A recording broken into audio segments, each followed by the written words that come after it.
ظل إلا ظله ورجل قلبه معلق بالمساجد ورجلان تحابا في الله اجتمع عليه وتفرق عليه ورجل دعته امرأة ذات منصب وجمال فقال إني أخاف الله إلى آخره رواه البخاری ورواه مسلم. اس سے قبل والے درس میں یہ بیان کیا گیا تھا اتوار کے دن مغرب کی نماز کے بعد کہ صحیح بخاری اور صحیح مسلم میں حدیث اس کے حوالے سے کہ اللہ تعالیٰ قیامت کے دن ان 7 خوش نصیب کو اپنے عرش کے سایہ تلے جگہ دے گا جہاں اللہ کے عرش کے سایہ کے علاوہ کوئی سایہ نہ ہوگا. پورا کا پورا میدان ایک چٹیل میدان ہوگا جہاں نہ کوئی پیڑ پودا حجر شجر درخت مکان دیوار دکان کچھ نہیں ہوگا. بالکل سب کے سب خالی اور سخت گرمی دھوپ کا عالم ہوگا.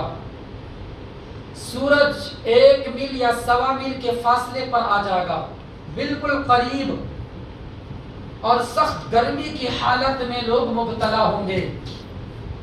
اپنے اپنے عمل کے مطابق پسینے میں ڈوبے ہوئے ہوں گے. کوئی گردن کے بل کوئی گھٹنے کے بل کوئی سر کے بل کوئی پورا کا پورا پانی میں ڈوب جائے گا. اللہ اکبر. ایسی حالت میں انسان کو 2 چیز کی ضرورت پڑتی ہے. میں نے بتایا کہ چیز کی ایک بولو پانی کا ٹھنڈا سے ٹھنڈا پانی کا نوش اور دوسری چیز سایہ. آدمی گرمی میں جاتا ہے سفر کرتا ہے دھوپ میں تو نہیں دیکھتے آدمی دھوپ میں پک جاتا ہے. کیسے پک جاتا ہے گرمی سے پسینہ پسینہ میں شرابور ہو جاتا ہے.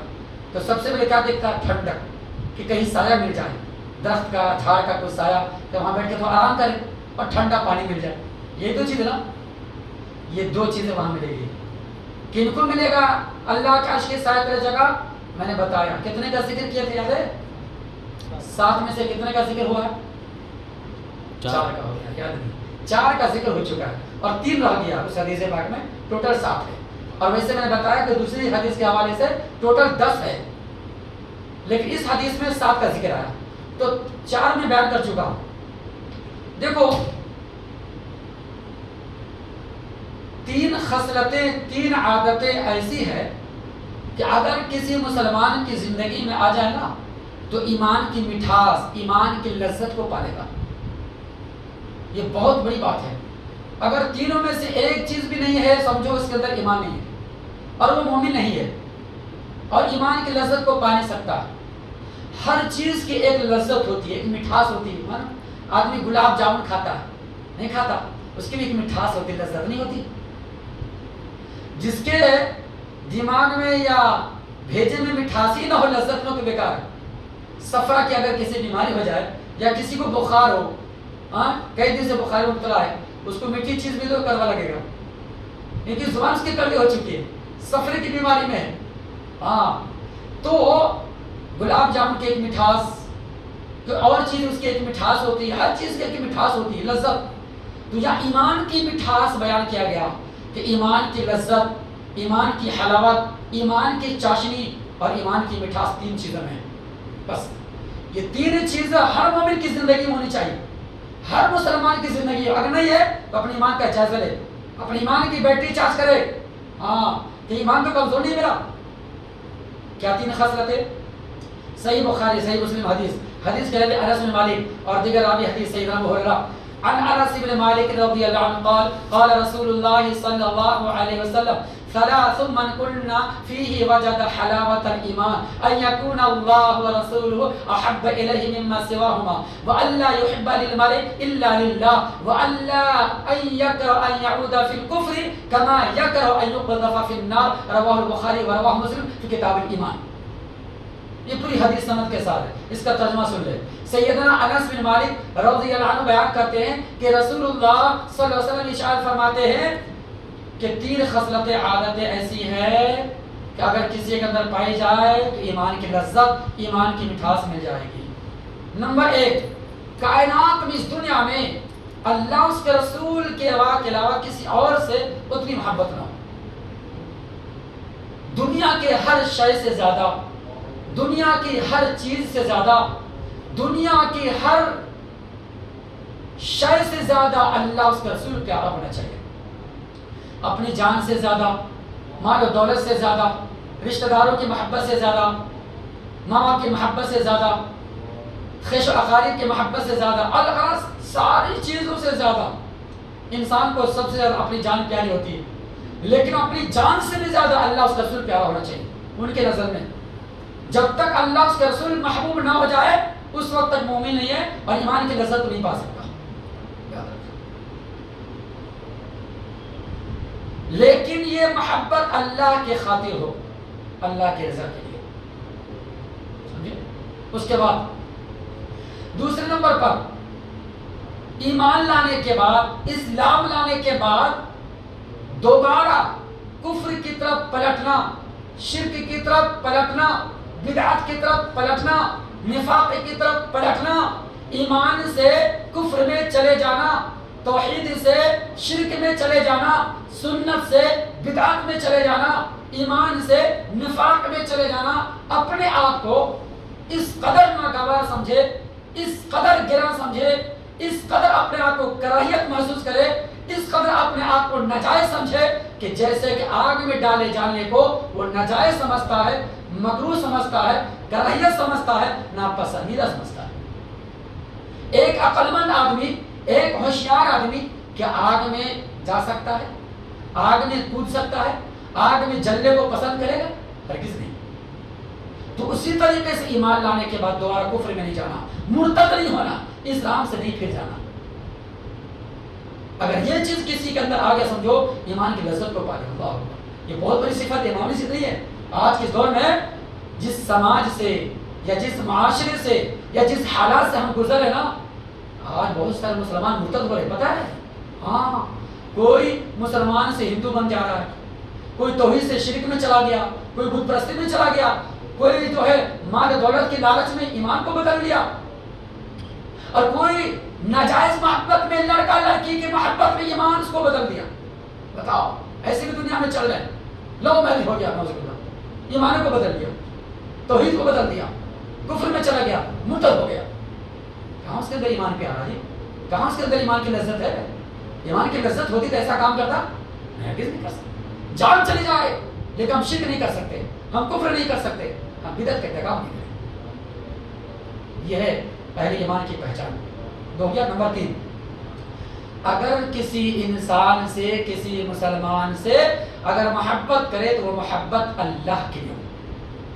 اللہم انی اسألک حبک وحب من یحبک وحب من یقربنی. اے اللہ، ہم تجھ سے محبت کرتے ہیں. اللہ کے نبی دعا کرتے ہیں نا، اے اللہ ہم تجھ سے محبت کرتے ہیں اور اس چیز سے محبت کرتے ہیں جس سے تو محبت کرتا ہے، اور ایسے عمل کی طرف سے محبت کرتا ہو جس عمل سے تو راضی خوش ہوتا ہے. دیکھو نبی دعا کر رہے ہیں، ہم لوگ بھی دعا کر رہے ہیں کہ اللہ ہم کو ایسی چیز محبت کرتا ہوں جیسے تو محبت کرتا ہے. اب سب لوگ بولے کہ اللہ ہم تجھ سے محبت کرتے ہیں، سب سے زیادہ تجھ سے محبت کرتے ہیں، یہ بول. اس کے بعد ہر اس چیز سے محبت کرتے جس سے تو راضی خوش ہوتا ہے. تو یہاں بتایا گیا حدیث میں کہ کسی مسلمان بھائی سے، کسی انسان سے اگر محبت ہو اللہ کی رضا کے لیے ہو. من احب للہ واعطى للہ ومنع للہ وبغض للہ فقد استكمل الایمان. جس نے اللہ کے لیے کسی محبت کی، اللہ کے لیے کسی سے بغض رکھا، اللہ ہی کے واسطے کسی دشمنی رکھی، اس کا ایمان مکمل ہے. دیکھو ابو طالب کو بھی نبی سے محبت تھی نہیں تھی؟ نبی کو بھی ابو طالب سے محبت تھی، دونوں کی تھی. لیکن بتاؤ ابو طالب کی یہ محبت جو نبی سے تھی کیا جنت میں جا سکا؟ کیوں نہیں لے جا سکا؟ اس لیے کہ ابو طالب کی جو محبت تھی نبی سے، یہ چچا بھتیجا ہونے کے واسطے سے، ایمان کے خاطر نہیں تھا. اگر یہ ایمان کے خاطر، اسلام کے خاطر ہوتا نا تو نبی کا کلمہ پڑھ لیتے جی. لیکن کلمہ پڑھ سکے؟ موت کے وقت بھی اللہ کے نبی آئے، چچا ایک بار کلمہ پڑھیے بس. کان میں سب سنا دیجیے، دنیا والوں کو مت سنائیے، میرے کان میں سنا دیجیے، کلمہ پڑھ لیجیے، توحید پا جائیے. انشاءاللہ اللہ کے حکم سے میں آپ کے حق میں سفارش کروں گا اور میری سفارش کے دائرے میں آ کر جنت میں چلے جائیں گے. اللہ کتنی بڑی بات ہے. لیکن کلمہ نہیں پڑھ سکے، کہا نہیں چھوڑ دو. یہ ابو کیا کہتے ہیں، ابو جہل ہے یا ابو لہب ہے، پتہ ہے سب بدماش ہے، یہ لوگ الٹا سیدھا کہیں گے اور اپنے آپ کو سمجھا، کلمہ پڑھنے سے انکار کر گئے۔ تو کہنے کا مطلب ہوا محبت اگر کسی سے اللہ کی رضا کے لیے ہو تو جنت میں جائے گا۔ تو بہرحال اس حدیث پاک میں یہی بیان کیا گیا کہ اگر کوئی شخص کسی سے اللہ کی رضا کے خاطر محبت کرے، اللہ کی رضا ہی کے لیے ملے، اللہ کی رضا کے واسطے سے دونوں سے جدا ہو، اللہ کی رضا کے خاطر دشمنی ہو آپس میں، اللہ کی رضا کے خاطر آپس میں دوستی ہو، تو یہ دوستی دشمنی جہاں اللہ کی رضامندی شامل ہے، اللہ کی خوشنودی شامل ہے، یہ وہ بندہ ہوگا کہ کل قیامت کے اللہ تعالیٰ اس کو بلائے گا اور کہے گا اے میرے بندے آ جاؤ، میرے عرش کے سائے تلے تمہیں آرام کرو، عرش کے سائے تم کو جگہ ملے گا۔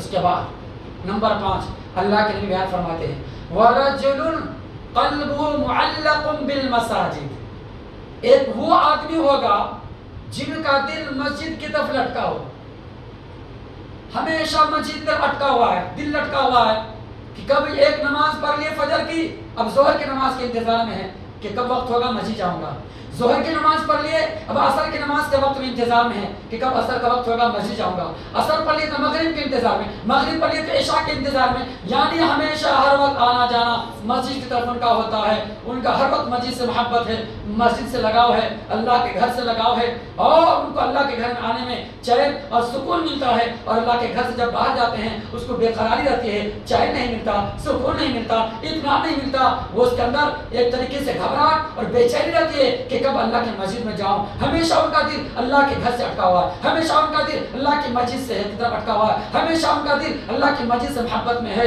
اللہ اکبر، ایسے بندے کو اللہ تعالیٰ قیامت کے دن اپنے عرش کے سایہ تلے جگہ دے گا۔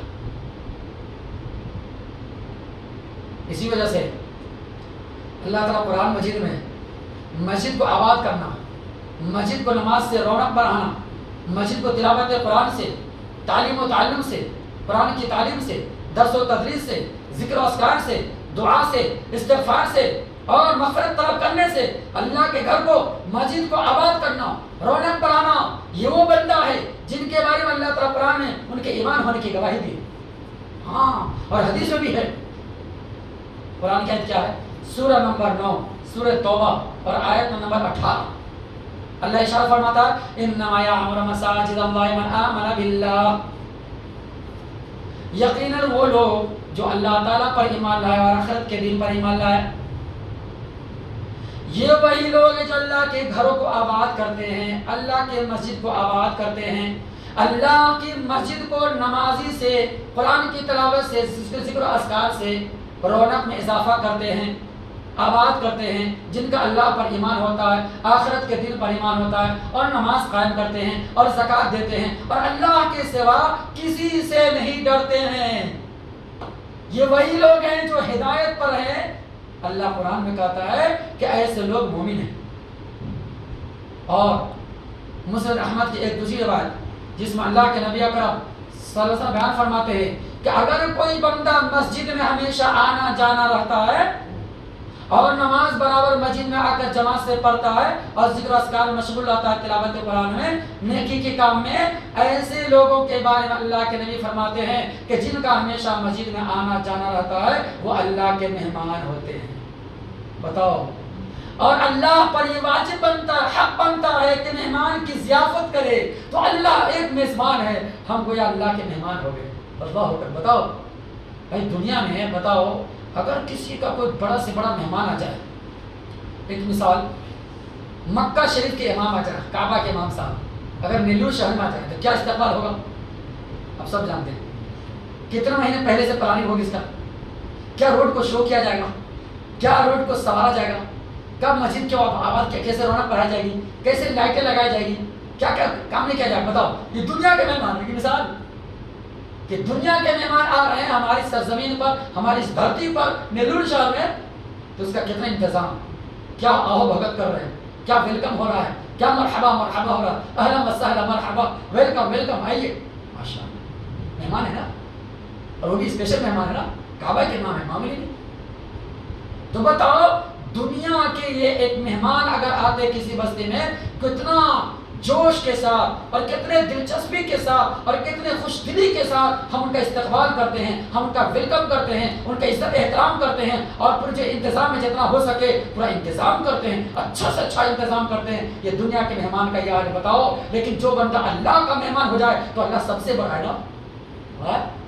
وہ اللہ تعالیٰ اپنے مہمان کو کبھی رسوا کرے گا، کبھی ذلیل کرے گا؟ اللہ اکبر، بڑے خوش نصیب ہے۔ تو مسجد میں آنا جانا یہ ایمان کی نشانی ہے اور اللہ سے محبت کی علامت ہے اور عرش الہی کے جگہ پانے کا حقدار بنتا ہے۔ ایک دوسری حدیث صحیح مسلم اور ابو داؤد میں اللہ کے نبی اکرم صلی اللہ علیہ وسلم بیان فرماتے ہیں کہ اندھیری رات میں مسجد کی طرف پیدل چل کر آنے والوں کو ایک مکمل نور کی بشارت سنا دو۔ بتاؤ، مسجد میں آنا، پیدل چل کر آنا، سواری پر سوار ہو کر نہیں، اور وہ بھی اندھیرے میں آنا، اور گھر سے وضو بنا کر آنا، اور آ کر مسجد میں جہاں تک ہو سکے توفیق ملے نماز پڑھنا، سنت نفل ہے تو، اور فرض ہے تو جماعت سے پڑھنا، اس کے بعد قرآن کی تلاوت، ذکر و اذکار جو بھی ہو میسر ہو اس میں لگ جانا۔ ایسے بندے کے لیے اللہ کے نبی کہتے ہیں مکمل نور کی بشارت ہے، خوشخبری ہے۔ کہاں ملے گی نور؟ پوری رات کے وقت جہاں اندھیرا ہی اندھیرا ہو، یا کوئی لائٹ نہیں، کوئی سورج کی کرنیں نہیں، چاند کی چاندنی نہیں، چراغ کی روشنی نہیں، کوئی اجالا نہیں، کوئی جو ہے دن نہیں، ہمیشہ اندھیرا ہی اندھیرا رہے گا۔ ایسے وقت میں انسان کا جو عمل ہے نا، انسان کی نماز اور مسجد میں آنا جانا، یہ ایک نور بن کر سامنے کھڑا ہو جائے گا اور روشنی دے کر اس کو پوری طرح سے پاک کرا دے گا۔ کتنی بڑی بات ہے۔ تو مسجد کے طرف آنے جانے والے کی بڑی بشارت۔ اور ایک اور حدیث میں اللہ کے نبی اکرم صلی اللہ علیہ وسلم بیان فرماتے ہیں، صحیح مسلم کے روایت، کہ اگر کوئی بندہ ہر صبح کو ہر شام کو مسجد کو آتا ہے نماز پڑھنے کے لیے جماعت کے ساتھ، صبح شام فجر کی نماز کو، مغرب عشاء کی نماز کو، اور گھر سے وضو بنا کر آتا ہے اخلاص کے ساتھ، مسجد میں آ کے وضو بنا نہیں، مسجد میں وضو بنانا جائز تو ہے لیکن فضیلت آپ کو نہیں ملے گی جو فضیلت گھر سے بنا کر وضو بنا کر آنے میں ہے، وہ فضیلت نہیں ملے گی۔ یہ بات ہے۔ تو بتایا گھر سے وضو بنا کر پیدل مسجد کو آتا ہے تو اللہ کے نبی کیا بولتے ہیں کہ یہ وہ لوگ ہیں جن کا اللہ تعالیٰ اکرام کرتا ہے، اعزاز کرتا ہے، اللہ عزت دیتا ہے، اللہ دنیا میں سربلندی عطا کرتا ہے اور قیامت کے دن سربلندی عطا کرے گا، اور یہ وہ لوگ ہیں کہ جنت میں اللہ تعالیٰ ان کے لیے گھر تیار کرتا ہے ایسے آدمی کے لیے۔ تو ظاہر سی بات ہے مسجد سے محبت کن کو ہوگی؟ جو نماز پڑھے انہیں کو تھا، بے نمازی تو مسجد میں آئے گا نہیں، ان کو دور بھاگتا، کہے کو مسجد جانا چاہیں گے تو نماز پڑھنا پڑے گا۔ تو مسجد کی طرف آنا، اللہ کے گھر سے محبت کرنا، یہ ایمان کی نشانی ہے اور عرش الہی میں جگہ پانے کا ایک ذریعہ ہے۔ باقی اور بات رہے گی انشاءاللہ بیان کیا جائے گا، وقت ہو گیا۔ اللہ سے دعا کریں اللہ تعالیٰ ہم تمام مسلمانوں کو دین کے صحیح سمجھ اور نیک عمل کی توفیق عطا فرمائے، آمین یا رب العالمین۔